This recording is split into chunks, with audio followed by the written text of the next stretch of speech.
wa man tabi'ahum bi ihsanin ila yaumiddin, yaumi yamtazu fihi ashabus shimali an ashabil yamin. Amma ba'du, fattaqullaha ya muslimun fa innahu qad faza al-muttaqun. Ya ayyuhalladzina amanu taqullaha haqqa tuqatih wa la tamutunna illa wa antum muslimun. Bapak dan ibu-ibu, saudara-saudara dan saudari yang dirahmati Allah Subhanahu wa taala, dengan memohon taufik dan ridha Allah Subhanahu wa taala, kita memulai kajian ini. Mudah-mudahan Allah menerima kehadiran kita di Masjid Al-Muhajirin Pajajaran Bukit Keratai sebagai tanda syukur kita kepadanya atas nikmat yang diberikannya, nikmat sehat, nikmat sempat, dan juga nikmat insyaallah nikmat ikhlas karena mengharap ridha Allah Subhanahu wa taala. Semoga syukur kita melahirkan nikmat-nikmat yang baru yang membuat kita senantiasa bersyukur kepada Allah Tabaraka wa taala. Bapak dan ibu-ibu, kaum muslimin dan muslimat yang dirahmati Allah Subhanahu wa taala, selanjutnya salawat dan salam kita ucapkan, kita doakan, dan kita mohon disampaikan oleh Allah kepada Nabi kita, Nabi besar Muhammad sallallahu alaihi wasallam, yang pada hari ini kita mengaji hadis di antara hadis-hadis beliau, karena kita ingin mengikuti dan meneladani beliau. Mudah-mudahan salawat dan salam kita berbuah syafaat di akhirat, dan mudah-mudahan juga membuat cinta kita kepada Nabi sallallahu alaihi wasallam kepadanya, yang membuat kita semakin akrab dan dekat, sehingga terasa nikmat untuk senantiasa mengikuti apa yang telah beliau tinggalkan dan kita kepadanya terikat. Masyaallah kiram, bapak dan ibu, saudara dan saudari yang hadir di Masjid Al-Muhajirin ini ataupun yang menyaksikan melalui media dimanapun berada. Alhamdulillah, kita masih bersama Imam Ibn Rajab rahimahullah dalam Al-Arba'in An-Nawawiyah wa Tatimmatul Khamsin, yaitu 50 hadis menyempurnakan hadis 40 yang ditulis oleh Imam An-Nawawi rahimahullah, disempurnakan oleh beliau menjadi 50 hadis yang beliau pandang sebagai qawaidul Islamil Izam, yang merupakan kaedah besar dalam berislam. Qala rahimahullah wa rahimal Imam An-Nawawi sahibul asr, al-hadithul khamis wal arba'un, hadis yang ke-45. Masya Allah, kita sudah banyak hadis, kita yang sudah 45. Jadi kita buat lomba menghafal hadis arba'in. Iya.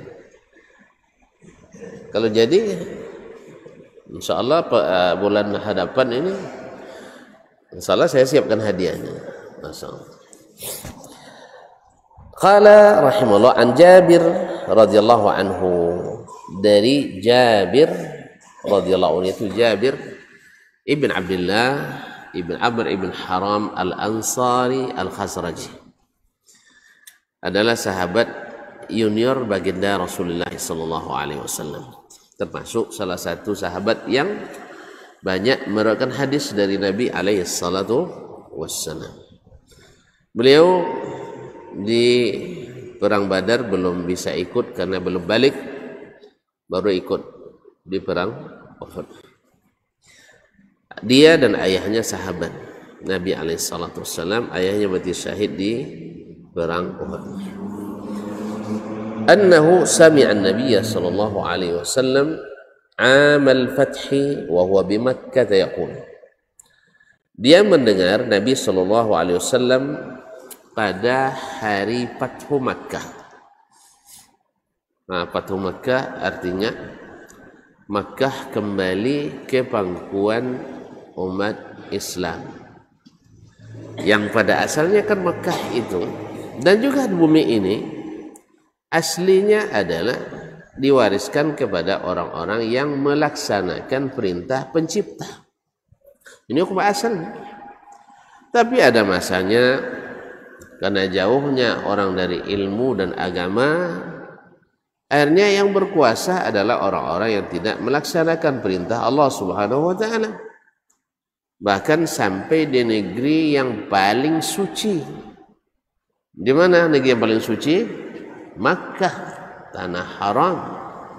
Di situ ada Al-Masjidul Haram.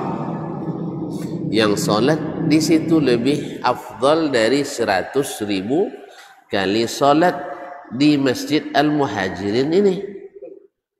Jadi kalau kita, Masya Allah, masjid ini bagus sekali, kita takmir, diisi selalu dengan solat 5 waktu dan kajian-kajian ilmu. Nah, itu sudah bagus sekali karena 27 derajat. Ya.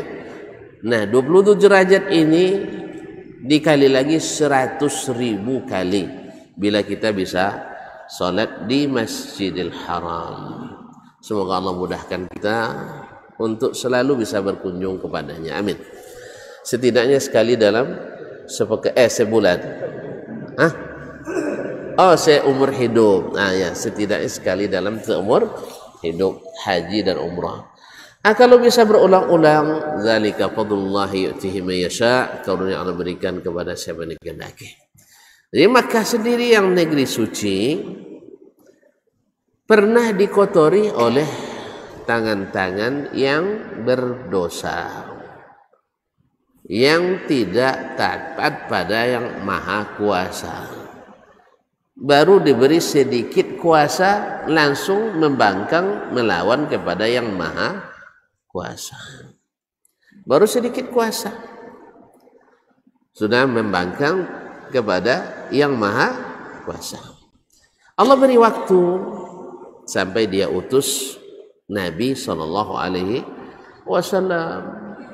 Tapi memang manusia itu kalau sudah terbiasa dengan tradisi tertentu, dengan kultur yang sudah mendarah daging, siapapun yang memberitahu, ya pasti tidak seenak tahu.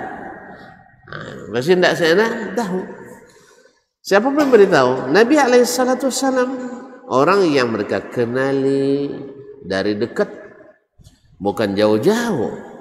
Mereka sendiri yang melekatkan, menyematkan suatu gelar kebanggaan, Al-Amin, manusia yang selalu jujur dan amanah. Dan mereka cintai di saat Nabi belum jadi Rasul, karena Rasul waktu itu seorang saleh, orang yang saleh, saleh ibadahnya, saleh sosialnya. Ibadahnya Nabi Muhammad SAW saleh ahli ibadah. Secara sosial beliau adalah seorang yang rajin, aktif, yang senantiasa aktif bersosial masyarakat. Apapun kegiatan masyarakat yang positif dia ikut, tapi yang negatif tidak. Ya, misalnya dangdutan malam dia tidak ikut, walaupun orang jahiliyah dulu suka dangdut Arab. Dangdut Arab kan ada juga, suka mereka bermain musik sampai malam hari, tapi Nabi tidak ikut. Nah, tapi beliau belum melarang. Waktu itu belum melarang karena belum jadi Rasul, baru jadi saleh. Orang-orang Quraisy suka menyembah berhala. Nabi tidak ikut. Tetapi mereka belum marah pada Nabi karena Nabi belum melarang. Orang-orang Quraisy suka undi nasib, cari nomor dekat Ka'bah. Coba yang kan dekat Ka'bah. Nabi tak ikut, tapi belum bisa melarang karena belum ada perintah dari Allah SWT. Maka mereka tidak merasa terganggu oleh Nabi alaihissalam.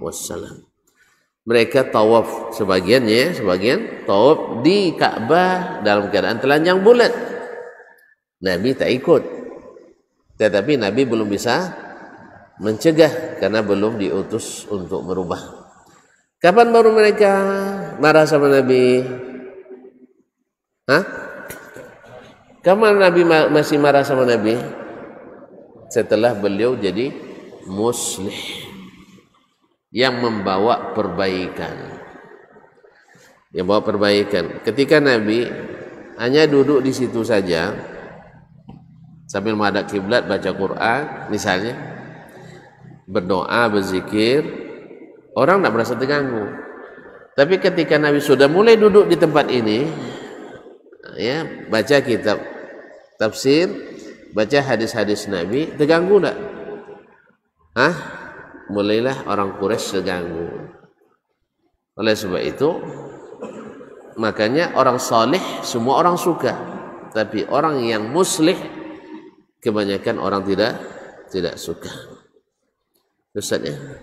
Jadi itu kalau nak disukai orang, saleh sajalah. Ya saleh, rajin ke masjid, rajin berzikir baca Quran, rajin baca salawat, ya. Kemudian rajin sedekah, apalagi selalu kenduri tiap pekan. Tiap pekan selalu kenduri, kasih makan orang, insya Allah antum aman. Tapi kalau sudah duduk di meja ini, gimana? Mau nak gantikan saya? Saya duduk situ aman. Ayolah, kita gantian. Orang sudah mulai ya mencari di mana bisa perkataannya bisa tunggu-tunggu kalau terpeleset itu. Ditunggu-tunggu orang bila terpeleset. Nah, akhirnya kisah Nabi alaihissalam harus meninggalkan Makkah. Nabi pun harus mengikuti alur yang Allah sudah perintahkan. Nabi tak punya kecuali sesuai perintah Allah. Sesuai perintah Allah harus hijrah. Nabi disakiti, diprovokasi, dipersekusi, tidak boleh dakwah di Masjidil Haram, dialami Nabi SAW. Makanya itu kalau dihalangi misal dakwah di satu tempat, di masjid dan sebagainya, jangan berhenti berdakwah, jangan berhenti. Ya, tidak boleh berhenti, karena Nabi juga bukan di masjid biasa, di Masjidil Haram dihentikan. Padahal datuknya dulu pengurus besar Masjidil Haram. Siapa datuknya? Ya, mulai dari Hashim, mulai dari Qusay, ya, bahkan mulai dari Mudhar, mulai dari Nizar, mulai dari Adnan dulu, sampai terakhir adalah Abdul Muttalib, orang besar. Tapi ternyata orang besar tak dihargai bila membawa perubahan besar. Itu perubahan akidah, perubahan tauhid yang sudah rusak. Oleh itu kaum muslimin dan muslimat dirahmati Allah, berat kerjaan itu, berat. Ya, biarlah aku saja, aku takkan sanggup. Kaum muslimin dan muslimat kita bersama, insyaallah taala. Akhirnya Nabi hijrah ke Madinah, dikejar-kejar, terjadi perang Badar. Tidak puas orang Quraisy karena kalah di perang Badar, nak balas dendam di perang Uhud. Mereka serang lagi ke Madinah. Coba bayangkan, sudah 450 km jaraknya, kejauh tuh. Di masa sekarangnya terasa jauh, apalagi masa dulu. Antum ke Padang sekarang misalnya, sempat antum larang saya dakwah di sini, lalu saya pindah ke Padang dakwah, antum kejar lagi? Enggak kan? Dah aman. Dasman sudah tidak lagi di sini mengacau keamanan kita. Misalnya tidak mengacau umat, dah pindah ke Padang. Nah, Nabi hijrah jauh lagi. Yang 450 km ke mana? Palembang ya? Lebih ya? Ya sekitar Palembang dari sini mungkin. Bayangkan, dah sejauh itu. Iya, 3 provinsi. masih juga dikejar orang kafir Quraisy. Kalau sekarang dikejar orang kan gampang, dengan pesawat sekali terbang sampai kan? Nah, dulu ber-8 hari melakukan perjalanan naik onta baru sampai ke Madinah. 8 sampai 10 hari. Dikejar juga Nabi alaihissalatu wassalam. Jadi ternyata mereka tidak aman juga walaupun Nabi sudah pergi. Dari situlah akhirnya umat Islam pun terlatih. Semakin dihimpit semakin padat. Lalu semakin padat ketika datang perintah dari Allah mereka siap. Akhirnya di Fathu Makkah Nabi kembali diizinkan menguasai kota Makkah. Apa yang terjadi? Masya Allah. Dulu Nabi dihinakan, sekarang mereka dimuliakan. Dulu Nabi dicari-cari untuk dibunuh, bahkan disembarakan. Sekarang Nabi maafkan dan bebaskan. Dulu mereka sangat antusias dan ambisi untuk menghabisi. Nabi adalah dengan lapang hati membiarkan mereka hidup tenang kembali. Padahal mereka sebagian masih musyrik. Nah, inilah bukti bahwa mengaji tauhid yang benar, mengaji sunnah yang benar akan melahirkan orang-orang yang rahmatan lil alamin. Maka adalah kebohongan besar, fitnah yang besar di saat orang mengatakan kalau suka ngaji tauhid itu ciri-ciri radikal. Kalau suka ngaji sunnah pasti orangnya kasar. Ya, karena memang ada juga sebagian pribadi ya, personal yang baru ngaji 2-3 hari, lebih pula dah macam Umar pula, dia kerasnya. Ya, macam Umar kerasnya. Umar keras di tindakannya, tapi hatinya lembut. Awak ndak hati keras. Semua keras gitu. Jadi kalau Umar tuh hatinya lembut, disentuh dengan ayat, langsung dia menangis, langsung dia menyerah. Awak ndak dibacakan 1000 ayat, 1.000.000 hadis, tetap juga melawan. Ya. Kalau dikatakan hadis kepadanya, belum lahir nenekmu saya dah hafal hadis tu katanya. Itu bacanya. Alun lahir nenek, orang dah hafal hadis tu nya. Cuman hafal tidak berguna kalau kau tidak menjadikannya berguna, tidak dimanfaatkan. Nah, makanya adalah fitnah yang luar biasa yang Allah akan minta pertanggungjawaban kepada orang yang mengatakannya. Ketika mengatakan semakin belajar tauhid akan menyebabkan kita keras, semakin belajar sunnah semakin membuat kita tidak bisa menerima orang yang berbeda pendapat dengan kita. Ini adalah fitnah. Tapi biasalah orang-orang yang kehabisan hujah, ya, orang yang kehabisan amunisi, apa saja dilemparkannya. Dapat trompa lemparkannya, dapat kotoran dilemparkannya. Kalau kita tidak, kita jawab, nih Nabi kita alaihissalatu wassalam, ketika beliau diberi kekuasaan suka membantai? Ya tidak. Karena Nabi wa ma arsalnaka illa rahmatan lil alamin. Nah, jelas kaum muslimin? Nah, jangan sampai itu kalau gaji tauhid nanti radikal kita. Berarti ini omongan-omongan mulut-mulut kotor ini. Nabi setiap hari ngomong tauhid. Nabi sampai menjelang mati mengingatkan umat pada tauhid. Lalu antum mengatakan yang suka belajar tauhid adalah orang-orang yang berciri khas radikal. Ini semacam orang mancing nih Pak. Itu orang mancing, umpannya habis. Ikan banyak ini, umpannya habis. Habis itu rebutnya umpan kita, lemparkan ke dalam air yang ada buayanya supaya kita ditangkap buaya. Awak dia mau umpan tuh kita kejar ke dalam kan? Akhirnya kita ditangkap buaya. Macam inilah orang kadang. Padahal kalau dia minta habis umpanan cuma minta umpan seketek, kita kasih. Minta dalil sedikit kita beri. Minta hujah kita tunjukkan. Ayo kita belajar bersama-sama, ya silakan. Ayo kita berdakwah sama-sama, saling mendukung, mantap. Tapi enggak. Suka melahirkan fitnah di mana-mana. Semoga Allah SWT berikan hidayah. Amin ya rabbal alamin. Baik, di Fathu Makkah Jadi pada tahun ke-8 Hijrah. Masya Allah 8 tahun Nabi harus sabar, tidak bisa bebas di Masjidil Haram. Bahkan pernah terjadi tahun ke-6 Nabi pergi umrah 1.600 orang jemaah. Kalau travel 1.600 kali berangkat banyak tuh sih ya. Masya Allah. Berangkat menjelang sampai ke kota Mekah, kalau tidak kurang lebih kurang 2 parsel lagi, sekitar 60 km lebih kurang. Mendengar itu orang Quraisy datang, atau Nabi mengirim utusan dulu, Utsman dikirim ke Mekah untuk menyampaikan maksud Nabi datang untuk umrah, bukan untuk berperang. Akhirnya orang Quraisy belum bisa menerima. Bayangkan, dia utus Urwah bin Mas'ud Ats-Tsaqafi untuk berunding dengan Nabi SAW bahwa tahun ini Anda belum boleh umrah. Nah, apakah Nabi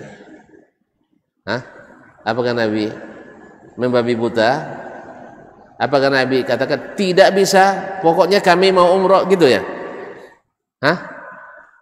Kaum muslimin, jawablah. Apakah Nabi di perang puputan habis-habisan, ini kita dalam kebenaran harus dihadapi segala rintangan? Tidak. Nabi mengatakan kalau memang belum kondusif, kenapa dipaksakan? Maka Nabi pun kembali ke Madinah. Dan strategi-strategi ini dalam dakwah itu patut dilakukan. Ini kadang-kadang nak gas terus, tak kasih kendor. Awak minyak nak habis digas juga. Minyak nak habis digas juga. Itu mati togak dia nanti. Ya. Jadi minyak dah bagus, safety mantap, dokumen kita lengkap, di depan aman, gas lah itu tak dikasih kendor. Inilah kondisinya, masih minyak nak habis, awak dah mulai ngantuk. Dan sebagainya. Jadi ini kaum muslimin muslimat, harus banyak kita belajar dari Nabi SAW dalam berdakwah, supaya nanti tak terkesan apa yang disebut orang itu. Banyak belajar tauhid bikin kita keras hati. Itu masalahnya. Kenapa? Kita tauhidnya menjelaskan cara kita sendiri, tak ikut cara Nabi SAW. Jelas ya? Kadang-kadang lebih didahulukan pula asar dari sebagian as-salaf. Ya, bukan semuanya, dari sebagian daripada perkataan Nabi SAW.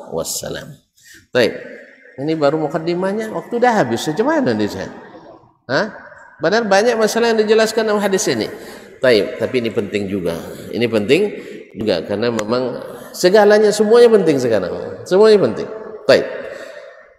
Apa yang didengar oleh Jabir dari Rasul pada Amul Fath, pada masa Fathu Makkah. Makkah sekarang sudah menjadi negeri Islam. Setelah jadi negeri Islam, ini kaum muslim melihat umat Islam bila menguasai suatu negeri melakukan genosida, tidak ada menghabisi, tidak ada menumpahkan darah.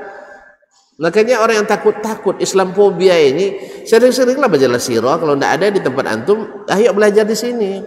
Kan di sini ada pelajaran sirah dan hadis Nabi SAW. Seluruh negeri yang dikuasai oleh kaum muslimin selalu semakin maju, tapi dengan catatan dipimpin dengan cara Islam, bukan comot sana comot sini kasih merek Islam. Atau tidak.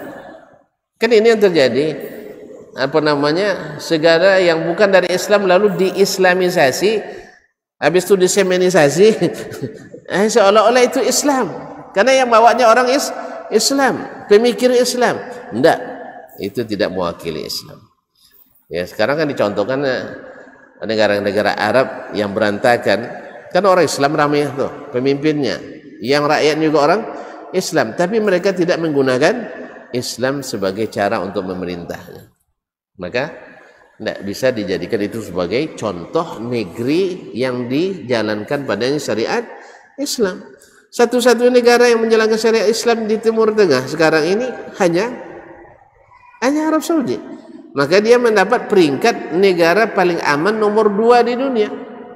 Nomor 2 di dunia. Sebenarnya nomor 1 tuh saya, karena yang nomor 1-nya penduduknya mungkin sebanyak satu kecamatan Rumbio Jaya juga. Ya, sebanyak kecamatan Rumbio Jaya. Berapa penduduk sekarang? Atau jangan sedesa Bukit Keratai aja. Jadi sebuah negara kecil di Lautan Hindia sana. Nah, selepas itu nomor 2 adalah Arab Saudi. Makanya antum wajib mendoakannya untuk Allah jaga. Jangan sampai berubah. Ini antum tepuk tangan pula. Alhamdulillah banyak sekarang dah boleh pakai bikini di sana. Antum senang sekali dengarnya. Ya, seolah-olah kalau negara itu jatuh dan hancur, Masya Allah, Islam akan bangkit kembali. Nah, itu. Ya, seolah-olah bila negara ini jatuh dan hancur, seolah Islam akan bangkit kembali. Allahumma musta'an. Kaum muslimin dan muslimat dirahmati Allah.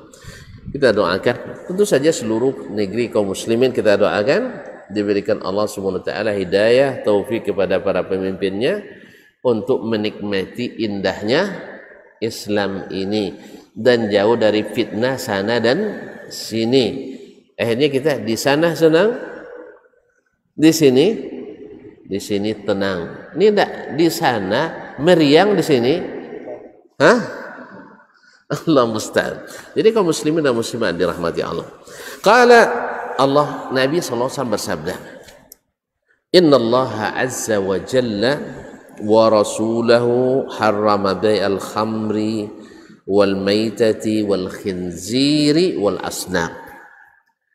Nabi umumkan sekarang, ini kan ibaratnya kalau bahasa orang sekarang pidato politik lah ya.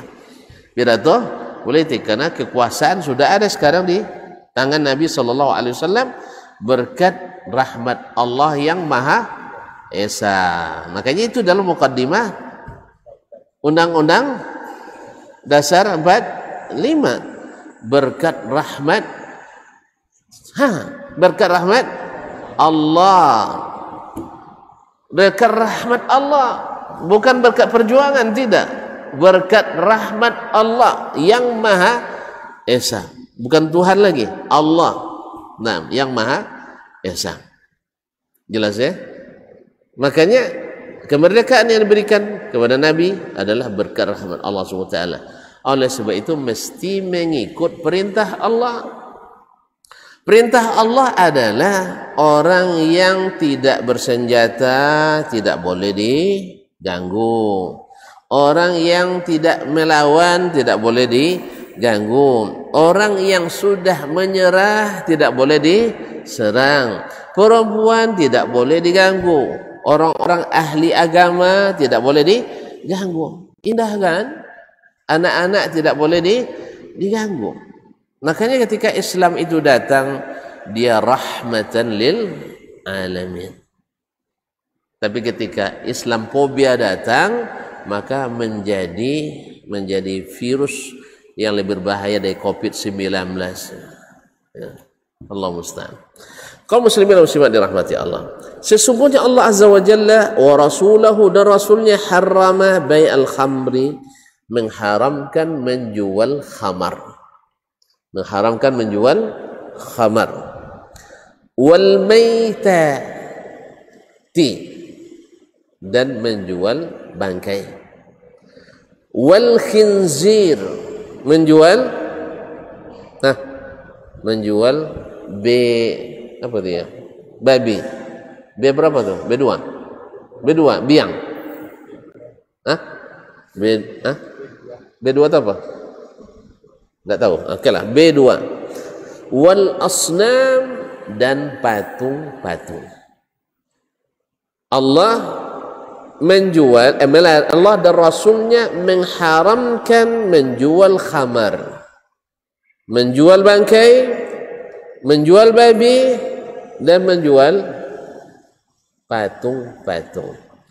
Ini barangkali ada juga munasabahnya, sebab sekarang kita baru menguasai negeri yang dulunya dihuni oleh orang-orang yang membolehkan makan minum khamar. Sah? Yes ya? Kemudian membolehkan membuat patung. Kemudian membolehkan makan bangkai. Orang jahiliyah dulu makan bangkai. Ya.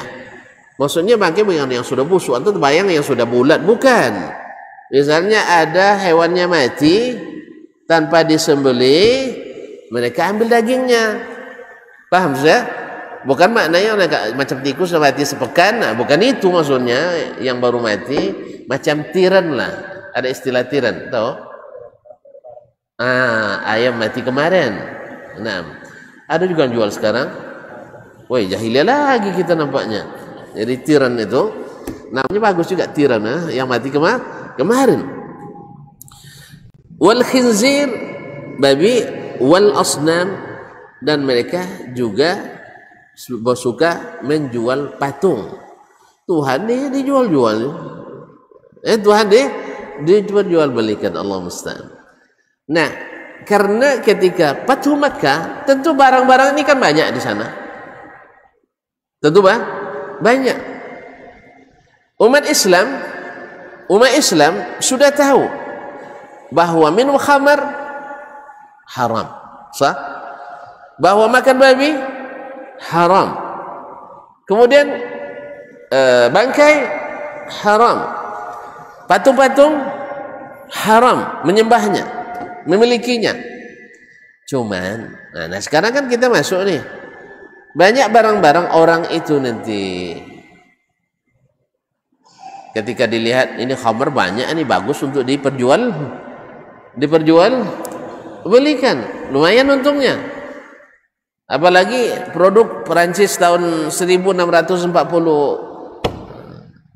lupa tuh mawar, anggur merah dari Perancis ya, atau dari Rusia, saya tidak tahu juga. Nah, antum tidak tahu, alhamdulillah sama gitu. Tidak pengalaman. Kemarin ada yang buatan Perancis tahun abad ke-16 katanya. Ada juga yang buatan Rusia, vodka tahun berapa. Ini kalau bisa satu botol itu dijual sama orang 1 miliar. Mau beli? Saya tidak akan tunjukkan tempatnya. Karena nggak tahu juga. Nah, tapi ada. Saya satu botol 1 miliar, mau? Nauzubillah. Saking ininya para peminatnya. Nah, ini Nabi ingatkan sekarang. Kalian akan temukan nanti barang-barang ini. Patung kan berserakan tuh. Ya tak? Patung banyak di rumah-rumah orang tuh. Jangan-jangan nanti dijadikan gale. Dijadikan gale. Khamar banyak.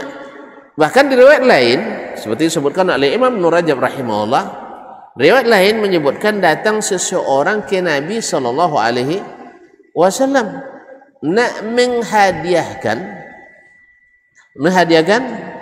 anggur, bir, menghadiahkan khamar.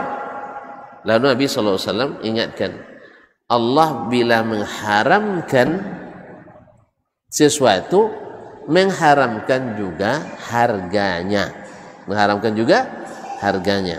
Jadi Nabi menolaknya. Lalu mereka berpikir, kalau gitu ada temannya bisik, kan tadi Nabi tidak mau menerima hadiah nih, karena ini haram ya, jelas.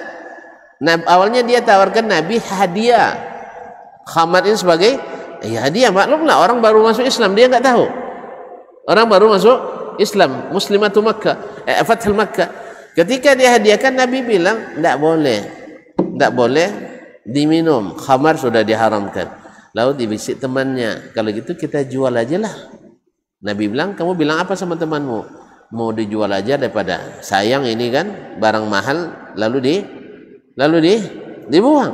Akhirnya Nabi katakan, innallaha idza harrama syai'an wa idza harrama akla syai'in harrama thamana. Sesungguhnya Allah bila mengharamkan sesuatu, dia haramkan pula harganya.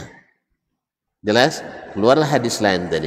Nah, di sini kaum muslimin dan muslimat, ini barangkali munasabahnya Nabi menyampaikan itu, karena sekarang berada di tempat banyak komoditas ini. Karena mereka belum tahu haramnya. Maka Nabi ingatkan dari awal, sesungguhnya Allah mengharamkan satu, menjual khamar.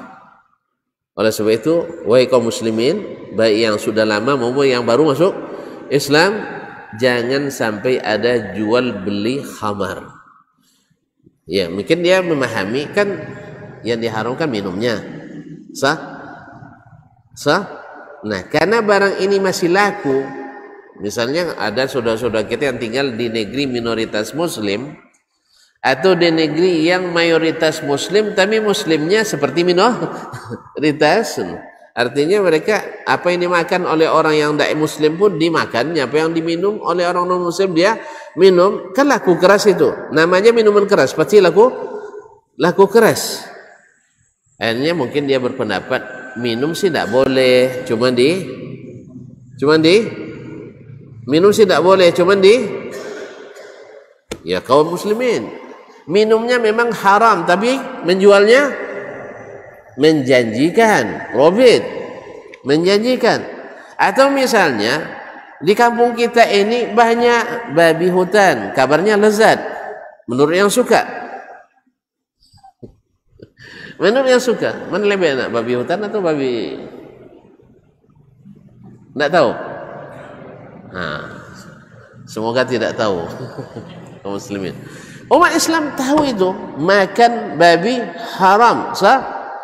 Cuman gak ada syubhat kita tidak makan, Ustaz. Cuman kan sayang melintas depan saya, lalu saya tombak, mati dia. Itu orang saudara-saudara kita yang tidak seagama kita makan itu kan? Ya daripada gratis aja baik saya ya jual kan, berapa seekor? Malu ngaku? Enggak tahu, alhamdulillah. Jadi kaum muslimin dan muslimat, maka Nabi ingatkan tidak boleh memakan harta yang hasil jualan itu. Itu baik, paham kaum muslimin? Nah, jadi Nabi SAW mengatakan Allah mengharamkan dan Rasulnya mengharamkan menjual khamar, menjual bangkai, menjual babi, dan menjual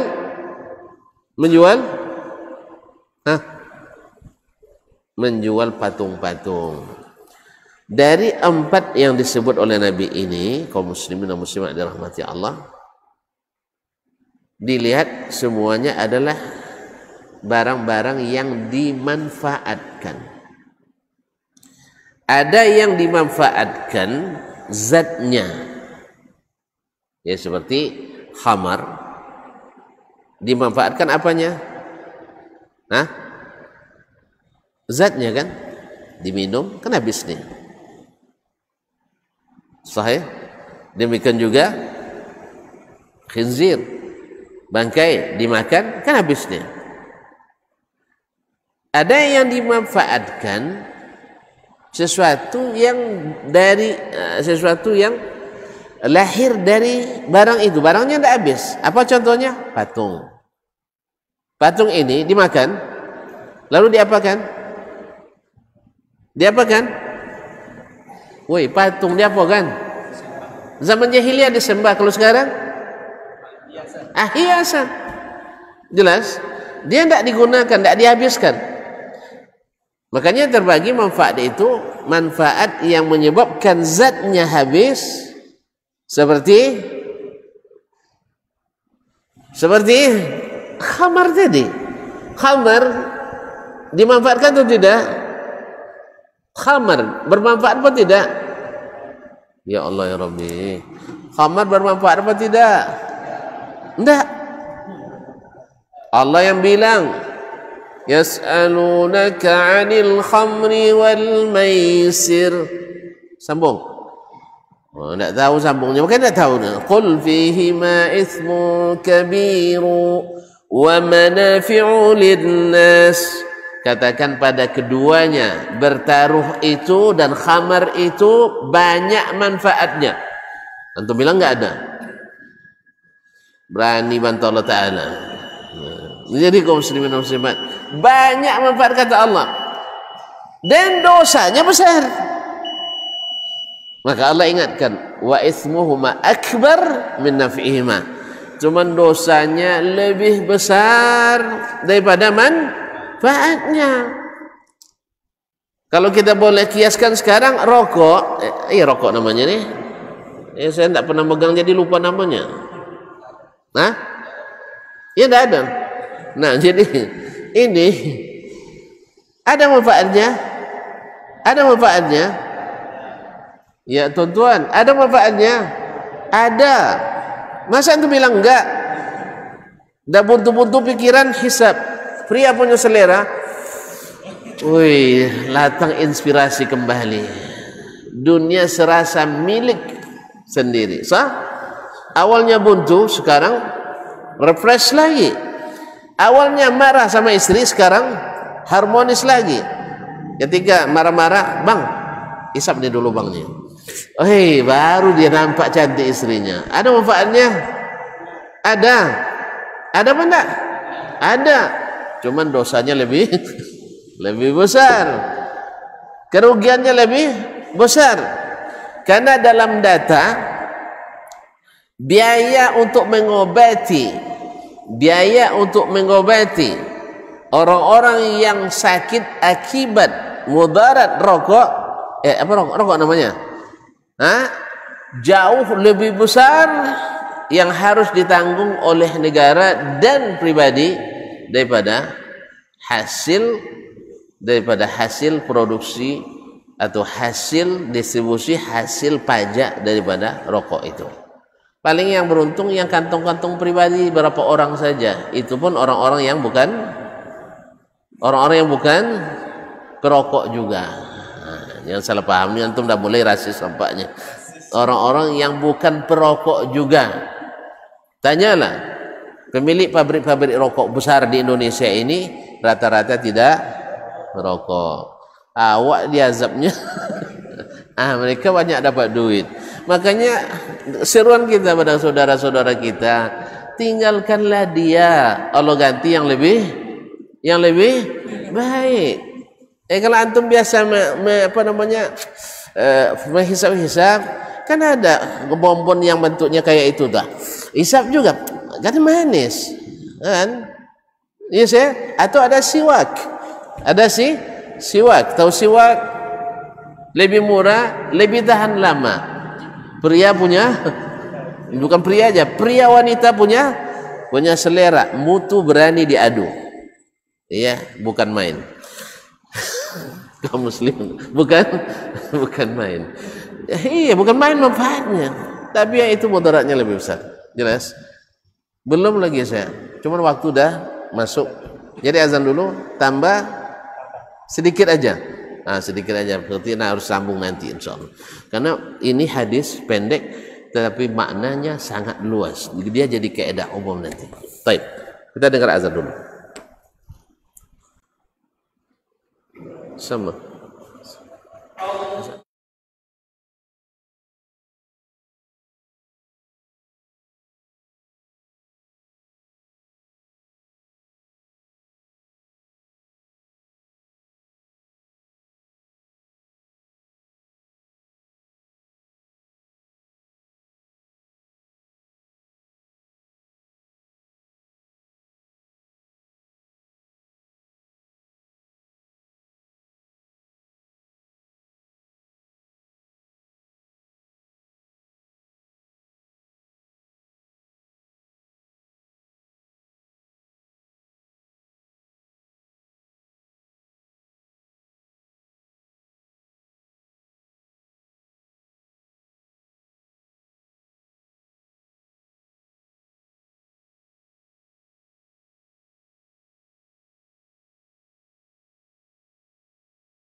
La haula.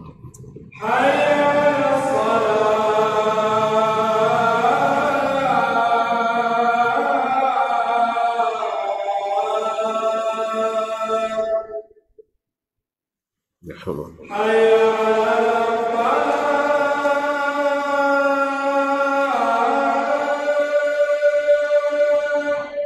La haula.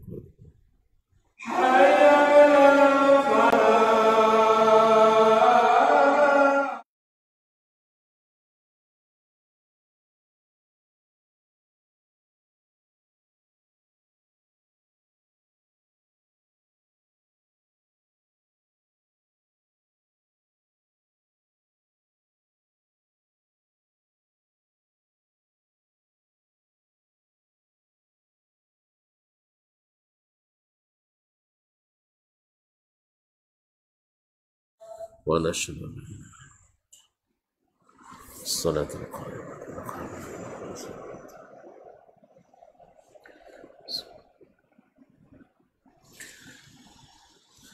Baiklah Bapak dan Ibu kaum muslimin dan muslimat dirahmati Allah Subhanahu wa taala. Jadi semuanya ini mengandung barang yang dimanfaatkan dan habis dan barang yang dimanfaatkan kegunaannya dan tidak habis. Nah, para ulama melihat sebab atau illat dilarangnya, ya illat dilarangnya sehingga dikiaskannya kepada yang lain. Maka didapatkan pada al-khamar, al-khamar itu adalah memabukkan. Maka semua yang memabukkan maka haram Nah, khamar diapakan? Dikonsumsi kan? Maka semuanya haram dikonsumsi. Karena khamar yang dikonsumsi haram, maka harganya pun ikut haram berdasarkan hadis yang lain. Maka Nabi SAW, kullu muskirin khamrun wa kullu khamrin haram. Segala yang memabukkan adalah khamar dan segala yang khamar itu haram. Oleh sebab itu, bila ada sesuatu yang memabukkan selain daripada minuman keras, misalnya apa? Narkoba. Itulah suka kepala aja. Ini orang ini suka kepala saya. Nah, narkoba haram apa halal? Atau ikhtilaf? Ya, bila menguntungkan halal, kalau tidak haram. Nah, kaum muslimin muslimat, maka dia diharamkan. Demikian juga dengan apa? Dengan bangkai dan babi. Ini illatnya adalah tauqifiyah. Di samping para ulama juga sudah meneliti bahwa memakan keduanya membuat mudarat pada tubuh kita, sangat berbahaya. Kemudian al-asnam, apa ilatnya? Karena patung itu pada umumnya digunakan pada waktu itu untuk disembah, dan ini adalah sebesar-besar dosa yang tidak terampuni. Lalu kalau seandainya tidak dipakai untuk tidak kalau tidak untuk disembah, boleh apa tidak? Saya ulang kembali. Patung atau berhala pada umumnya untuk disembah. Lalu ada sebagian menggunakannya untuk mainan atau perhiasan. Boleh apa tidak? Kaum muslimin, khamar pada umumnya untuk dikonsumsi. Kalau ada yang menggunakannya untuk melap mobil, boleh apa tidak dijual? Nah, jadi kaum muslimin dan muslimat, jadi bila illat umumnya adalah untuk dikonsumsi dan konsumsinya haram, adapun yang menggunakannya untuk sesuatu yang sedikit yang menggunakannya untuk itu tetap tidak dibolehkan. Jelas ya? Nah, ini berlaku. Jadi yang dilihat ghalibnya. Bila orang pada asalnya berhala itu untuk disembah, lalu ada sebagian menggunakannya untuk misalnya untuk bikin gogo, nangkap ikan misalnya, maka kita tetap katakan menjual belikan berhala tidak diharamkan. Ini la yultafatu ilaih. Ini sebab yang minus atau minoritas sedikit sekali. Jelas? Apalagi ada hadis lain yang khusus dengan masalah menggambar ini, mengukir ini. Nanti di akhirat Allah akan suruh kita memberinya nyawa. Di mana nak nyawanya nak bisa bilang apalagi beri nyawa pada ini. Dan dilarang Allah melaknat orang yang membuatnya. Nah, kalau membuatnya dilaknat berarti menggunakannya tidak boleh. Kalau menggunakannya tidak boleh berarti dah mulai ngantuk tuan-tuan, besok aja lah ya. Kan sudah kita bilang tadi, kalau makannya tidak boleh, berarti harganya juga tidak boleh. Cara dapat harga dengan apa?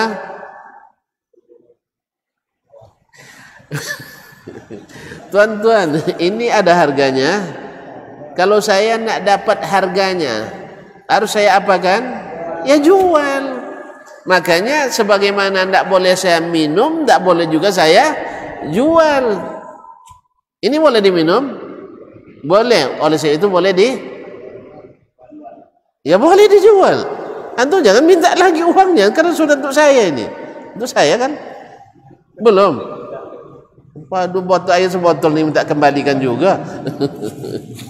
Jadi kalau sudah sampai tangan saya bawa, saya kumpul di mobil, nanti saya berhenti di lampu merah, air. Karena berapa belinya?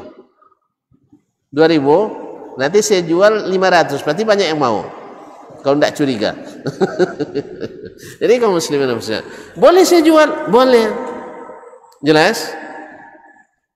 Nah, ada demikian juga dengan patung tadi. Kalau patung digunakan untuk yang dibolehkan atau untuk tidak dibolehkan?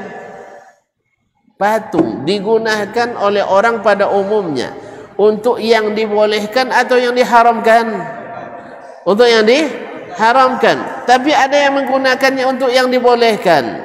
Lalu boleh dijual kepadanya? Tidak. Karena ini membuka pintu bagi yang jelas. Nah, termasuk ni mohon maaf ni, nanti jangan tersinggung pula tuan-tuan tak. Nah, ni kayaknya tidak mau ni, tersinggung nampak tuan-tuan nampaknya. Sekarang membangun kuburan, boleh apa tidak? Membangun pusara, boleh apa tidak? Boleh pikir-pikir. Boleh pikir-pikir. Jangan-jangan di rumah sudah ada jualan itu. Hah? Boleh apa tidak? Boleh apa tidak? Hah? Tidak boleh. Naha Rasulullah SAW an bina'il kubur. Nabi melarang membangun kuburan. Nah, kalau ada orang yang bisnisnya menjual itu, boleh apa tidak? Nah, jelas? Jadi kaum muslimin muslimat dirahmati Allah. Jadi kalau Allah haramkan memakainya, Allah haramkan memakannya, Allah haramkan mengkonsumsinya, maka haram menjualnya. Jelas? Yang dilihat adalah ghalibnya pada umumnya dipakai untuk apa? Dipakai untuk apa? Jelas? Nah, alhamdulillah. Nah, kalau pada asalnya boleh. Pada asalnya boleh. Seperti menjual apple. Boleh apa tidak? Kenapa boleh dijual? Karena halal, boleh dimakan. Lalu antum tahu si fulan menggunakan apple-nya untuk bikin bir, minuman keras. Boleh dijual? Hah? Tidak. Karena jelas untuk bikin yang haram. Jelas? Nah. Jadi kaum muslimin dan muslimat dirahmati Allah SWT, pembicaraan tentang hadis ini masih berlanjut insyaAllah pada pertemuan yang akan datang. Pada intinya, segala sesuatu yang dilarang oleh Allah untuk digunakan, untuk dikonsumsi, untuk dimanfaatkan, maka tidak dibolehkan untuk diperjual belikan. Ini hukum asalnya. Nah, bagaimana dengan hal-hal yang misalnya tidak ada manfaatnya sama sekali, atau dia bisa digunakan untuk yang baik, atau sama sekali tidak ada manfaatnya, boleh nggak diperjualbelikan? Insya Allah pada tunggu waktunya, pada kesempatan yang akan datang. Insya Allah Ta'ala, karena hadis belum selesai kita baca. Mudah-mudahan umur kita masih panjang, kesempatan kita masih ada, dan keinginan kita juga masih ada sampai pertemuan selanjutnya insyaallah taala. Wallahu taala alam wa sallallahu ala nabiyyina Muhammadin wasallam. Saya kira belum ada pertanyaan, sebabnya kita belum selesai. Jangan-jangan nanti jawabannya pada keterangan yang akan datang. Wallahu taala alam. Subhanakallah bihamdik asyhadu an la ilaha illa anta astaghfiruka wa atubu ilaik. Wassalamualaikum warahmatullahi wabarakatuh.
Di para sahabat itu, kaum muslimin, yang terbayang bagi mereka itu adalah infak, yang terbayang bagi mereka adalah sebuah kebahagiaan, keselamatan di akhirat yang kekal dan abadi di sisi Allah tabaraka wa taala.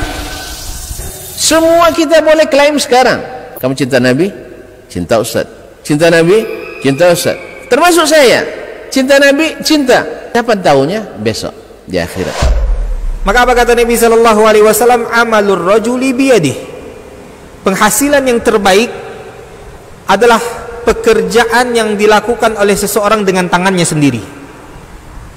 Wa kullu bai'in mabrur. Dan setiap jual beli yang mabrur. Ini aktivitas ini membantu saya di akhirat atau akan menyulitkan saya di akhirat? Kalau seandainya perbuatan itu ternyata akan menyulitkan kita di akhirat kelak, tinggalkan perbuatan itu.